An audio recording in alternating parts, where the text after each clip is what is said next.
right, it's about time to get started. So hello, welcome, and thank you so much for joining us this evening. My name is Jennifer Miller, and I am the Curator of Education and Public Art here at the USF Contemporary Art Museum. We are pleased to present a conversation between artist Brian Maguire and USF faculty member Dr. Maggie Kusenbach. The discussion will last about 45 minutes with time for questions at the end. As the Curator of Education, I've had the pleasure of working with faculty from across the university, welcoming them and their students into the museum to engage directly with the art on view.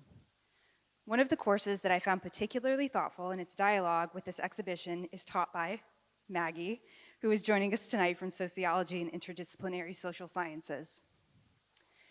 Maggie will join Brian Maguire in a conversation that intersects with the works on view in the museum, as well as themes from her course in scholarship. Brian Maguire is an internationally recognized artist whose practice is rooted in collaboration and social engagement. For several decades, he has worked closely with communities affected by conflict, displacement, and systemic violence, creating large-scale paintings and drawings that bear witness to human resilience and injustice. His work has been exhibited widely in museums and galleries around the world and held in major public and private collections. And this exhibition, the Grande Illusion, is on view until March 7th. Thank you both so much for joining us tonight, and I'll now hand this conversation over to Maggie, who will further introduce herself and lead the conversation.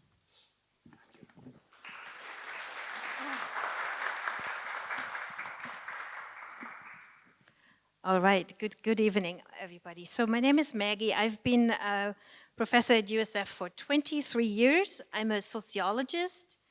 That means I study mostly social inequalities, how people's individual lives and experiences connect to larger social structures and forces.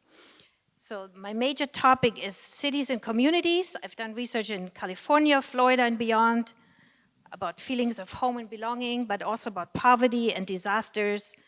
And the last several years, I've turned to something a bit more uplifting, the impact of public art, and to be more precise, graffiti and street art, on cities and communities, together with my colleague Liz, who sits in the audience. And so the last 2 semesters, I've been teaching undergraduate students about social problems. The title of the course is Social Problems to Film, and I'm trying to harness the power of visual storytelling for student learning, making learning more accessible and fun. And so in both semesters, I've arranged field trips for my students to see your work in the museum. And I asked them to reflect on it, making links to the social problems we examined in class. And I'd like to thank Jennifer Miller, who did an incredible job with my students, teaching them how to look and think about the artworks. The students have helped me with some of the questions I'd like to ask tonight, and maybe later, if we have time, I'd be happy to share some of what the students have written about your work as well. So let me start by asking you about how you see yourself as a painter. In the documentary film that plays behind this wall, you say that you call yourself a storyteller. What does it mean? How can paintings tell stories? Well, there's a tradition of history painting. They tell stories. Actually, every painting, I mean, the portrait is old white men mainly, and it's in an office of power. There's a story there. And to reverse that by making portraits in prison and in asylum centers, there's a story there. So you use whatever the history of art will give you and twist it. And your work is all serial, right? There's more than one picture. Yeah, nowadays, yeah. Nowadays, okay. Yeah, they come from different shows. Okay. This one, the Mexican police and the guns and Juarez. That wall was part of a show in Fergus McCaffrey, 2015, I think, and it was focusing on the results of the war on drugs, the carnage that creates. Yeah. So there's so much suffering and so many problems, and you have covered many of them. But I wonder, how do you decide which human crisis to feature in your work? How do you select your project? What's the typical story behind that? Well, I read the paper. So I read The Guardian on my phone, and I have a fair good idea what's going on. So, and then I begin to sniff a rat. Like in Syria, the New York Times is presenting it as a Sunni Shiite battle. And like the Syrian army was 90% Sunni. So, and they were the ones who were fighting ISIS. And according to the Times, they were the ones who were fighting the government. Like stuff like that you read, and you know there's something going on here.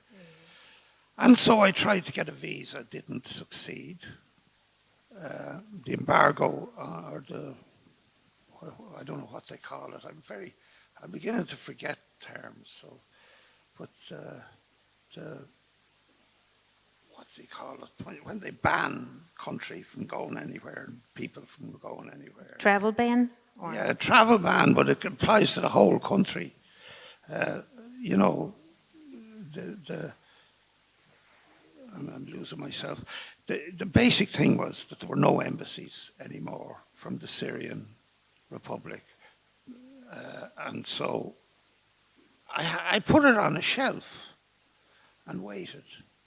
And eventually, with a man I'd known in prison, he had done some work for the now murdered the chief religious leader in Damascus. The government that took over took him off a plane and killed him. Which doesn't get covered. Just one line and then it's gone. He owed my friend favor, and so we got a visa, and off we went immediately. I had the money. And we went straight to Syria. And out of that, the series of the Aleppo paintings came. I don't know, I was asked to make this outrage show in Montana. And that was because I had read a book about Juarez, about the femicides in Juarez. And I thought that everything I was interested in was in this story, in that there were young, brown factory workers with little education being killed because they were young women. They were abused and killed and dumped. And I decided that on any of these issues, I would do work. So on all of them, I went to Houston and gave the art museum, the art car museum was run by a guy there, and he had another museum, and he had done a show. He was the right man to go to. He had done a show from Juarez, and he gave me the name of an artist, Mexican artist, who facilitated my entry into Juarez.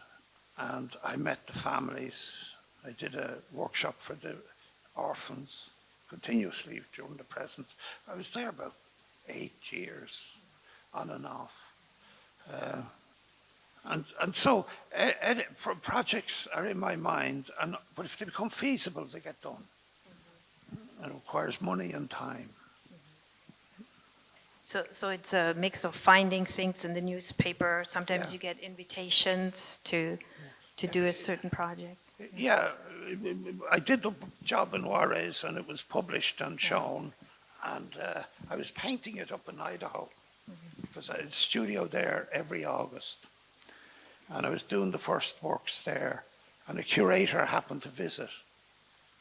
And then that curator, a good few years later, was going to work And on the lampposts, there were photocopies of missing girls from the Indian community. And he contacted me and said, would I do it? And I didn't know if I would do it or not, but I thought about it for a year, and then I said I would do it. And then the Fulbright gave me a grant, which gave me 5 months in Idaho, which was no near enough. I was 5 years there before I finished it. You know, most projects take 10 years. Oh, wow. That's a long time. You know, That's a long time. between setting them up, doing the stuff, and then getting out. So yesterday you said when you had the conversation with the teachers, you said you have certain targets in mind when you paint. So I was wondering, when you paint, do you think about the people who see your work? What are the people? Who are the people that do you paint for people, and for whom? I don't know. That target came from I had a 75th dinner a few weeks ago. There was only about half a dozen people there, 6 or 7 or 12 or whatever. But Eddie Cahill was there.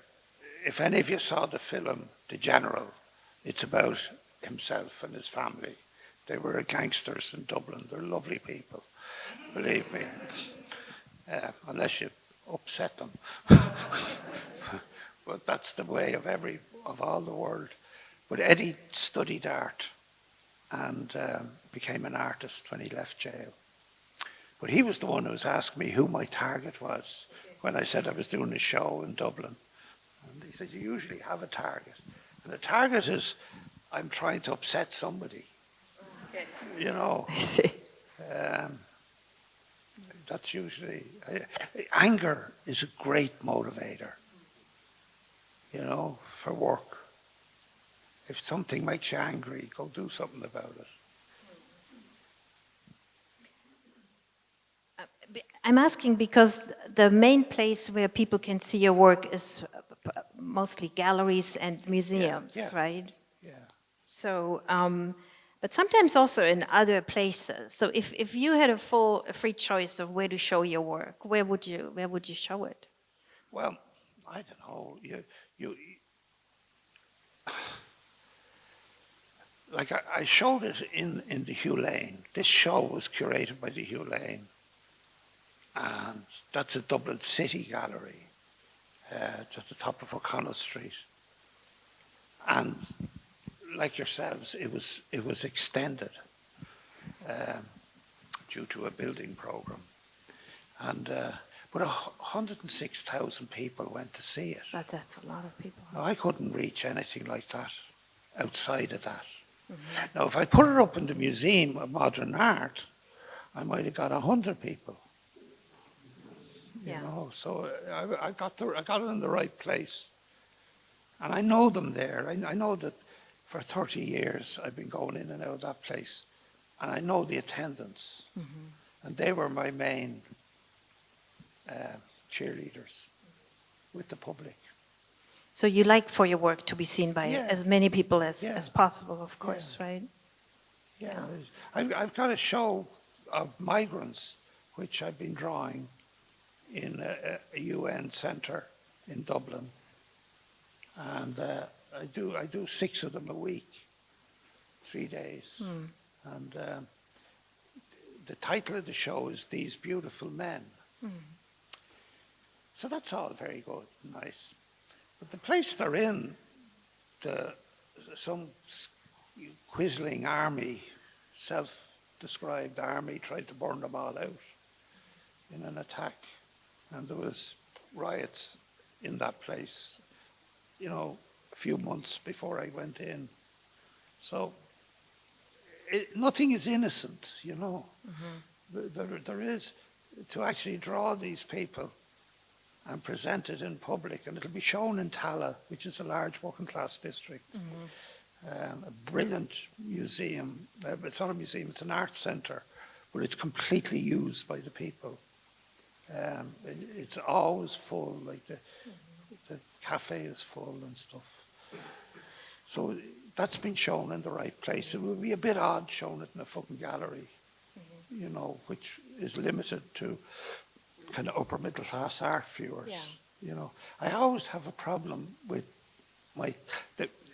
I come from the working class, but because I decided to be an artist, I've been assumed into the middle class. You see? So I don't have any choice in this matter. Have you ever done a mural outdoors? Yeah, I've done so. Really? I tried to do a mural. I'm useless at it. Really? Yeah. It doesn't connect with your way of painting, or? Oh, absolutely useless. I tried. They wanted me to do one of the girls in Juarez, and we tried to do it, but it was terrible. And I'd done sign writing at the beginning for a livelihood, so you think I should be able to do it, but I wasn't. I see. In the film, you mentioned a public art project. Do you remember what that was? I did a few. I did one in Geel in Belgium, where there's a hospital which is called after an Irish saint. Now, it's also, the saint is the saint of madness, because in this case, the king was happy and he had his wife and his daughter, and then the wife goes and dies. And nothing will do him but to make a wife of his daughter. Daughter says no. She had a priest who was close to her, so they fled. And they got out of Ireland, got to the continent. He sent troops after them. He cut the head off the priest, and he offered her a choice. Come back to his bed, or he cut her head off. And so her sacrifice became this tradition, this old story, invested this space with a cure for insanity. And so everybody in Belgium, if they had an insane child or a cerebral, I don't know what fucking diseases are now, but they would bring them to there. You know, and they would stay locally until such a time as there were too many patients for the people to look after. So they built a hospital. And this hospital had 600 people in it, patients, but only had 150 beds. The other 450 were staying in the community. So that was a way of that hospital dealing with insanity in that town. So I did a project with them. I painted the pictures. Did I do portraits of the staff? I did. Don't know if I did portraits of the patients or not. I can't remember. I don't think so. I'm not sure. But I certainly did portraits of the staff, and I did workshops with the paintings, with the patients, and I made lithographs, 12 lithographs of the patients' work in Paris. I couldn't bring the patients. I wanted them to come to Paris, but they wouldn't let me bring them. Anyway, that's how that, and then the lithographs are spread around the town. So that was a public art project. So they were shown in public spaces? Yeah, they're in the police station. And see. So that if a patient was dragged into one of these social welfare or police or whatever, what's going on, they'd see something that belonged to them, you know. So that was one. I did one about, I went to the library in a mountain town in Ireland and had a look at, see where people were from. And I picked 6 of them that weren't from there. Japan, Africa place, Cameroon, Belgium, and other places, Poland. And then I went to these places and I made a painting about it and came back and showed the painting, because these paintings then said where the people were from. They didn't like it. No. No? Nobody liked it. Except my dealer, who got upset and said, you give me headless bodies. Look at these. Beautiful pictures. Anyway, So, one of my students had a question about, they wanted to know, what would you like people to do after seeing your paintings? Is there anything you want people to do? these are snapshots from the world. Just think about it. Think about where you fit into it. You know, there's a good, I read a lot. I read history, mostly, but also contemporary journalism.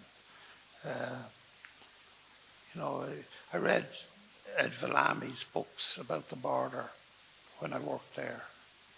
I read another book, which I can't remember the name now, but it's I think Mexico Uncovered or something. But it was a fantastic telling you what that society is like through the words of the people who live in it. You know, I don't bring judgment. As you can gather, I know all kinds of people, and they're all welcome. You know, I don't judge people. There's enough of that. About the books, you actually brought a bunch of your own books. Yeah. So if you go to this room over there, there's a shelf with some of Brian's book from your own personal. Yeah.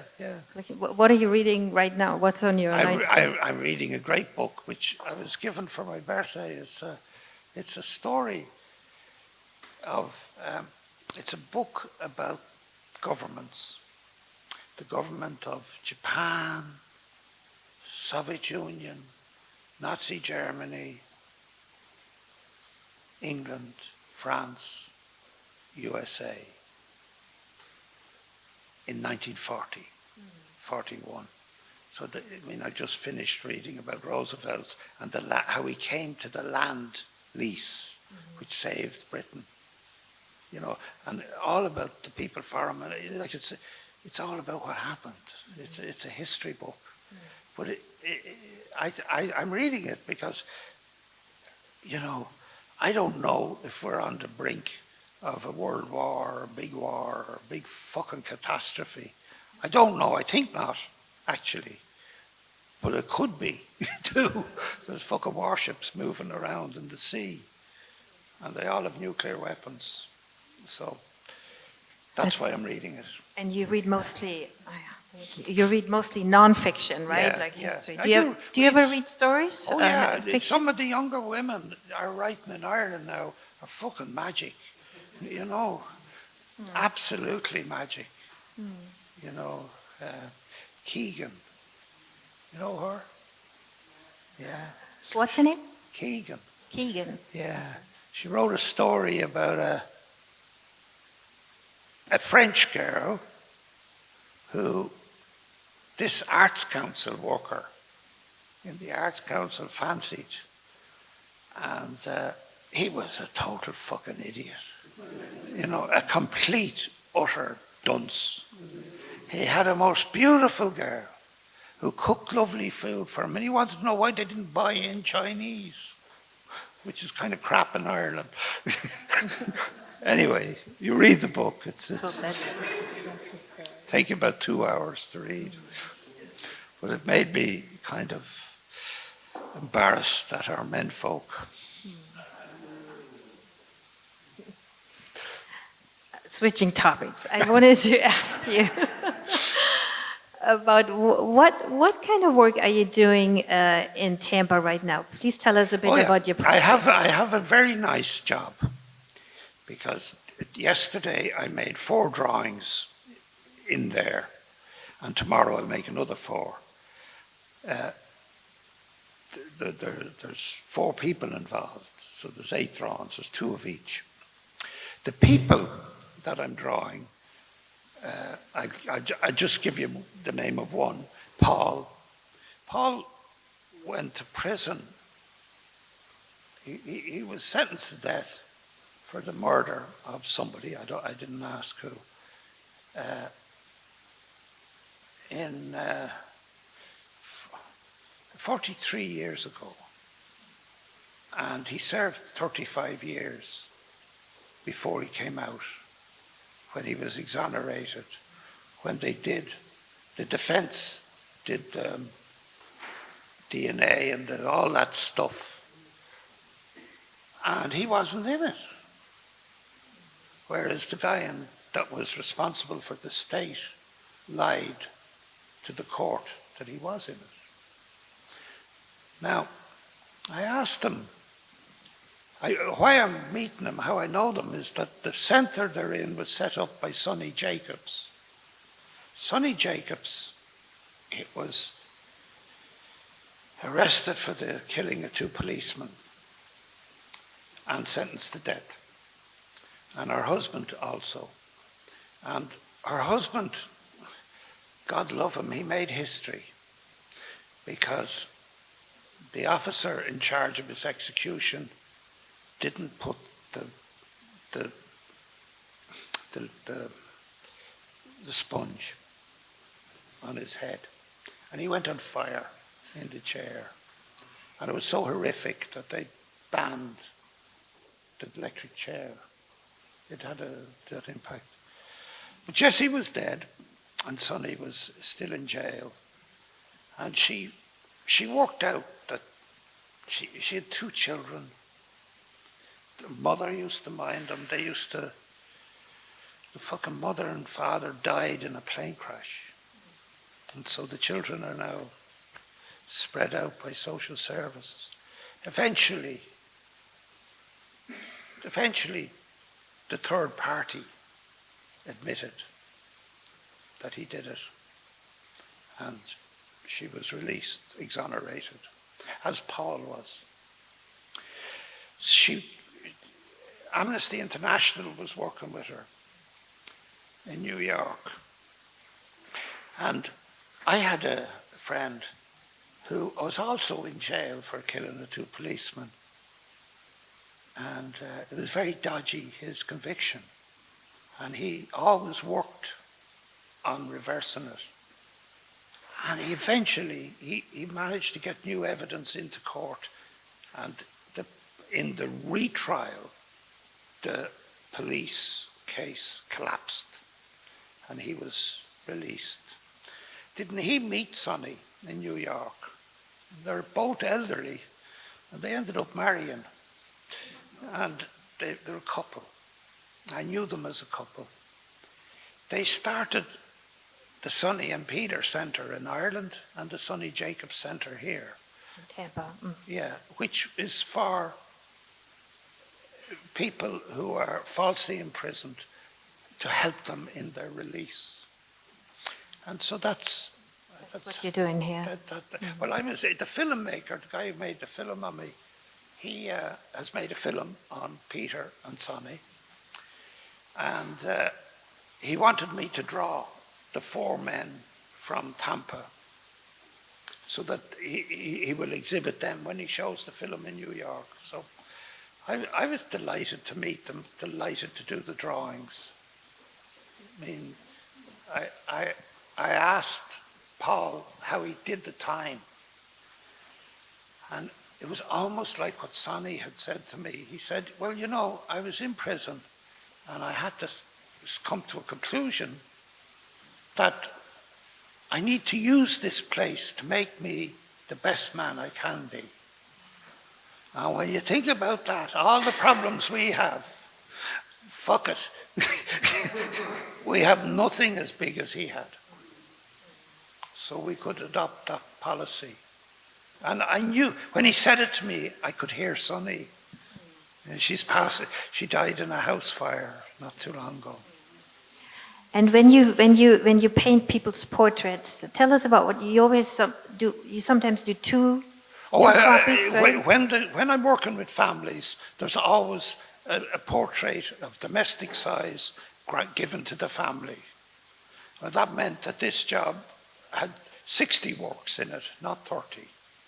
Okay, because every family, every person he paints, he gives another portrait to that person or to their family. To their family, yes. Yes. Yeah, first thing I learned in this business, take nothing. Well, for me that's special because I lose everything. It wouldn't do to lose a photo. Sometimes in Juarez there was only one photo. Sometimes up in Native American country there's only one photo. Sometimes. But so you take nothing and you always give something. That's a rule for how you work. And I was very proud on this because when the show opened in the museum, the Indian community gathered at one of the state houses, and they had feathers and they had lots of stuff, drums and things. They were they were like a war party. Anyway, they marched through the city to open the show. And I tell you, that was something. That was something, yeah. Yeah. That was something. It's a very sociological book. It has portraits, and then there's little portraits of people, the little obituaries almost, little stories that the relatives told you, right? Yeah. And these were all murdered and disappeared Yeah. people. Yeah. I don't know. It's funny because I was meeting their mothers or their sisters, and that made it easier to make the picture. I didn't realize that later. It wasn't a conceit by me to do it like this, but it just happened that because we all look like each other, like our family. I see. You know? And you took pictures of the family too? Yeah. Well, everything is done. Paintings were made in Europe mostly. Some of them were made during the Fulbright residency. Mostly they were made in Paris. Yesterday you said you want to make beautiful pictures. Oh, yeah. What does it mean? Well, there's something funny about it because if they're not beautiful, they won't be in this museum or any other one. So it's, you know, if the song is out of tune. I mean, I had a meeting with Joan Baez in Dublin during the show, and I was very excited to see her because she had a song called Bangladesh a long time ago. It was very, I think, I don't know, maybe the early 70s. 70. But this was a song about the murder of young people by the Bangladesh army because they had called for blood, and the kids all gave blood, but the army took all their blood and they put their bodies in a truck. And it's unbelievable for me, and yet, you know, her voice is angelic and wonderful stuff. She made, from this horrific story, she made a beautiful lament. So that's it. Our business is to make beautiful works and not be, but make whatever we need to make. You know, but to me, beauty is a given. I know even there in that black one, there is a balance of black and white and grey and stuff that has an aesthetic, you know. Of course. So. Yeah, we have a few more minutes, right? So maybe can I tell you a little bit of what my students thought of your paintings? So only very few of my students were familiar with contemporary art and expressionist painting. Some were a little uneasy and felt a little out of place because they're not art students, right? And they had a lot of questions about the details and especially they wanted to know about the colors. They saw these little splotches of colors, and they asked a lot of questions about why you choose these particular colors and whether specific colors have a particular meaning to you. Yeah, the wood, you know, red and it's kind of violence, and the greys are like depression. It's in the way we talk about blues music. Yeah. You know, the blues. Yeah. You know? So, okay. It's in the language. If you The unpack blues, of course, our yeah. language, the way we talk about music, you'll find a color scheme. Yeah. So, so when I looked, and so I brought the students here and I asked them to choose one painting that really connected with them and then to write about it as an extra credit assignment. And when I read these things, two things stood out. One was the emotionality. You know, a lot of students felt very emotional when they saw your paintings, right? So, so a student said, the painting I chose for my assignment is The Burning Amazon, which is basically this one. When I first walked into the gallery, this piece grabbed my attention because of how bright the colors were. And then they talk about the colors. It felt like everything was being swallowed by the fire. The strokes appeared to be rough and full emotion. There was no part of the painting that felt peaceful. It felt like a vortex, like I was being pulled inside the fire. And so they often talked about being sort of pulled into the paintings. That would be the intention of the scale, is to set up a dichotomy between my size in front of it and the size of the figures or the size of the landscape, so that it'll overpower you. Yes, so another student wrote about this painting, the child living from the waste food on the city dump. And the student said, the first thing I noticed was the atmosphere that was jumping off the page. It felt hopeless and dark and lonely. It has a certain weight to it while I was standing in the room staring at it. Much like the child, you're being swallowed up. Yeah, that's a wonderful assessment, you know, like would that critics would write as well. I don't mean that, but you know, it is. Yeah. It is. Yeah, the students. Do you know, can I say a little about this? Because, sure. You know, politics are all doom and gloom, but I was there in that favela where the rubbish was dumped near the airport, the international airport in Sao Paulo. And I saw this child standing on the kind of, it's on fire. There are no flames, but there's smoke coming off it. And I asked the fellow I was with, what's happening? Why is that child there? And I could see a hut somewhat further back. And he said the child and his family live on top of the burning heap. Because when the trucks come, and I saw them come, you know, they dump their stuff at the edge of this. And they're forced to that place, because that's what they eat of. That's where they get their food. Ah, Jesus Christ, you know.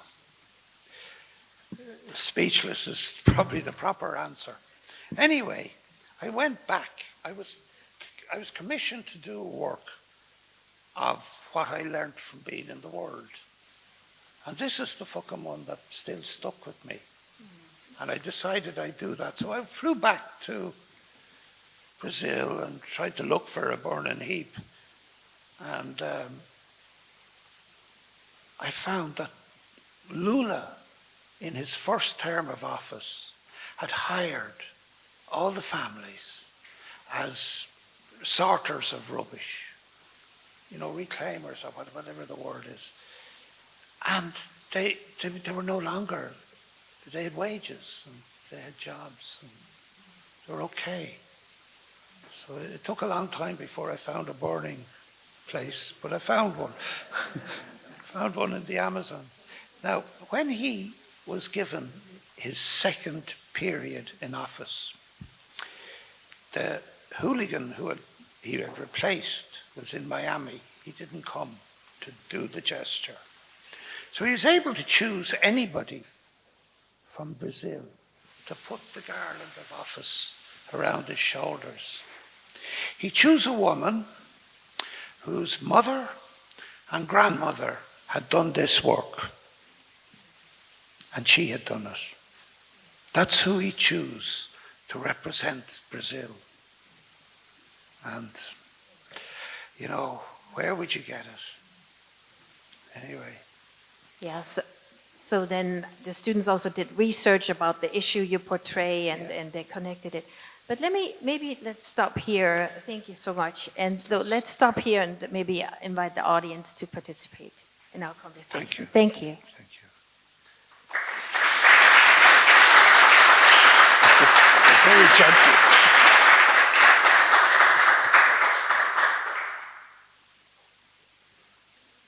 I just wanted to say that I love it so much. It kind of reminds me of Mill Avery in this one space. But I love it, the boy, I don't know, you give him such dignity. And he's almost defiant. And yet, I don't know, I love it. So thank you. The model was the son of a man who spent a long time in prison, who does a bit of work for me now and again. Yeah. Yep. I want to ask, like, what was the biggest pushback you got from a piece you did? From who? Your biggest pushback or like criticism you got from a piece you did, and what was your reaction? I can't hear what you're saying. Well, what was your biggest Pushback. I got that much. and what was your reaction From from a piece of work you did? from a piece of work. Okay. Wonderful.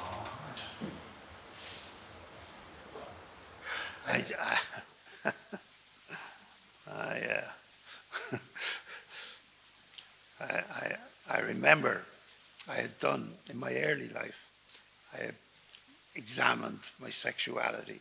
Did you ever come across, what was it, Germaine Greer's book?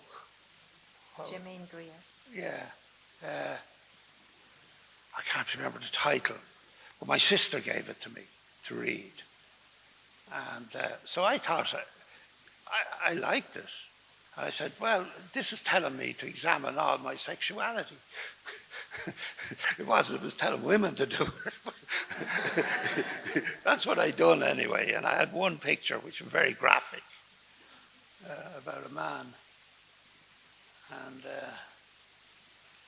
I used to be sent on holidays to a fucking place to relatives who abused us. And those very relatives, not the guy, but his family, were peering in the window at the picture. They wouldn't even go in. They thought it was a disgrace. The picture was a result of his behavior. I didn't really follow all that at the time. But that's very personal, you know. You don't really know about the pushbacks in art. You just don't. I remember once they invited almost everybody to go to Paris to an exhibition, with one exception. You know, because they really thought I was a fucking disgrace. What I was doing, So I went and bought a place and live in Paris now.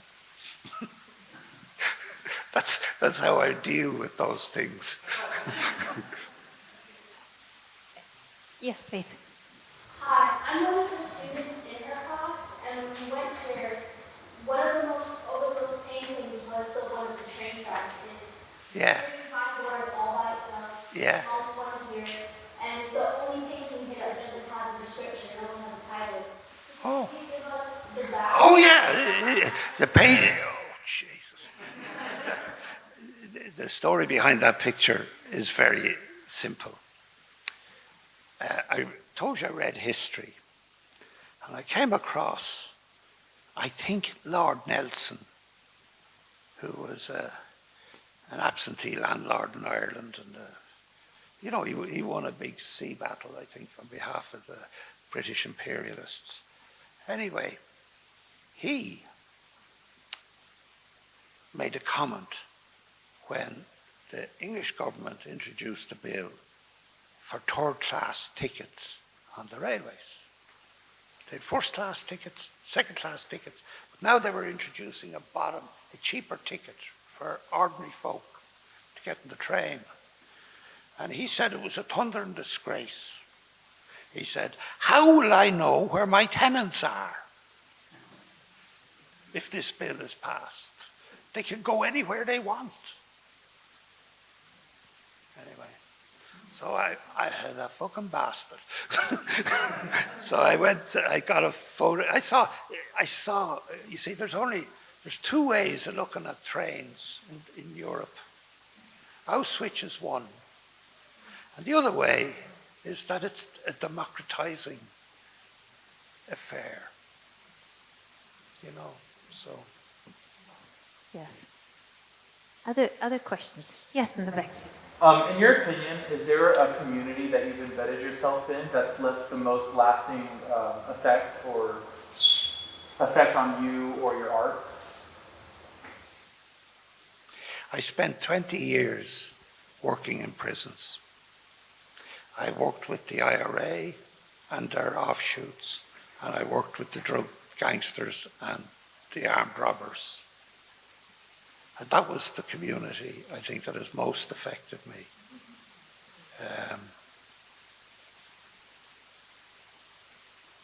I think the time I spent in Juarez, I spent 10 years going in and out. And the time I spent in Idaho, 5 years going in and out with families, those 15 years have enriched my life immensely. You know, so I find it, you know, I was on the Arts Council and stuff, because the party I was involved with eventually got some power, and I could choose what board to go on, so I went on that. And they were talking about the creation of audiences. And, you know, gangsters don't buy pictures. They steal them. So it didn't benefit me personally. You know. Yes, please. I guess some of the way you're talking makes me think a little bit of your brother, Francis Bacon, maybe, and an idea of like provocation. Yeah. And then I guess akin to him, like, for you, this is probably very, why painting, right? Like, because we experience a lot of this stuff through media and mediated images, and he had an interesting relationship with photography, so yeah. Why painting? Well, I have the same kind of relationship with photography as he had. And he liked gangsters as well, you know. And, I stopped drinking, though. I didn't keep drinking. So I'm not half as successful. Yeah, it's... Well, why painting? Why painting? Well, for a start, I can't do anything else. You know, and it's...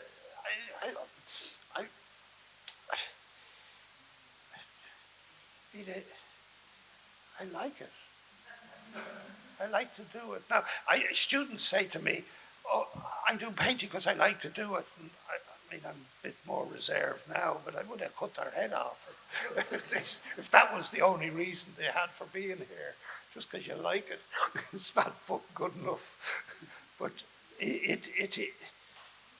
there is a possibility. I see myself as saving, capturing an image that tells something about the world, and doing it within a tradition or within a business or whatever, that it just might, if it's good enough, if I'm good enough, if everything is good enough, it might be respected and held. Because 7 years ago, Laura Marlowe, who was an American correspondent for the Irish Times in France, she told me that she was looking for images she knew were there, and she couldn't find them. So, and you think about the photo, and you think about, you know, how many million people there are in the world. Now, half of those people have a camera phone, And on their camera phone, they might have 100 images. So that's 100 billion, 400 billion every year. You know, like why don't you fucking go back to painting? Because there's a chance the thing might survive. Still. Yeah. Yeah. Here. Okay. I was going to ask as for what techniques did you use for this piece? I know I was. It's just that. The piece of review. Yeah. I projected it. Go ahead with that. I had this photo in one of the research things I did was I got to sit in the newsroom of El Norte in Juarez, a small newspaper, but an intelligent one. And he gave me access to all his images. And I could keep whatever I wanted, and I kept that one. I forgot about it. Completely forgot about it until the students were killed in Mexico, the 43 students that disappeared that night. And I remembered this picture of the police, because the police disappeared them. I mean, the police may not have killed them, but they disappeared them. They handed them over. And so it was anger at that. And so I projected it, drew it, and then I had a problem with the faces. Because if you paint a face, you actually fall in love with that person, little, for the duration of the painting. I didn't want to do that because these men are not being hired for their individual human beings. They're being hired as machines to carry out orders. And so the boots were more relevant to them than their faces. And it was part of my own protection. So I projected it and then painted it. What's the title of the painting again? I get mixed up. Police graduation, yeah. Is that okay as an answer?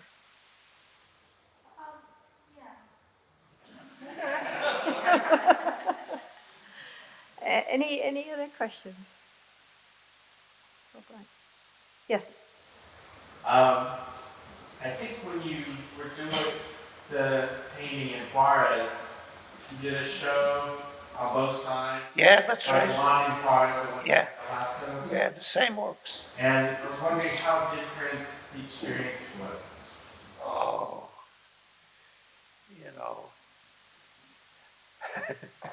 Well, we're all friends here. It doesn't go any further, but the lady, she had been in charge of the Air Force up to about that week, and now she had taken over as president of Texas University.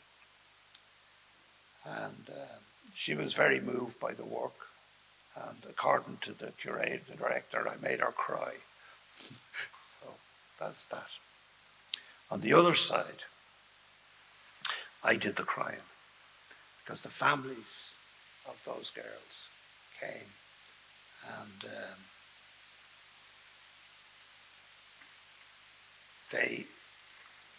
one of them decided to speak on behalf. And she stood up and she said, I'll never forget it, she said, we were born, our children were born on the periphery of Juarez. They grew up on the periphery of Juarez. They were murdered on the periphery of Juarez. They have never been in the center of Juarez. We have never been in the center of Juarez. But today, they are being remembered and respected. You know the museum in Juarez, the funny kind of building at the end of Lincoln Avenue. That's what she said. And that, I remember that, and I don't understand why it's not in the fucking film. It was filmed, but there you are. I don't edit these things myself.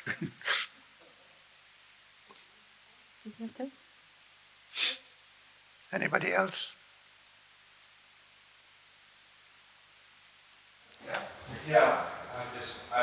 someone who's spent time in both Mexico and Arizona, Yeah.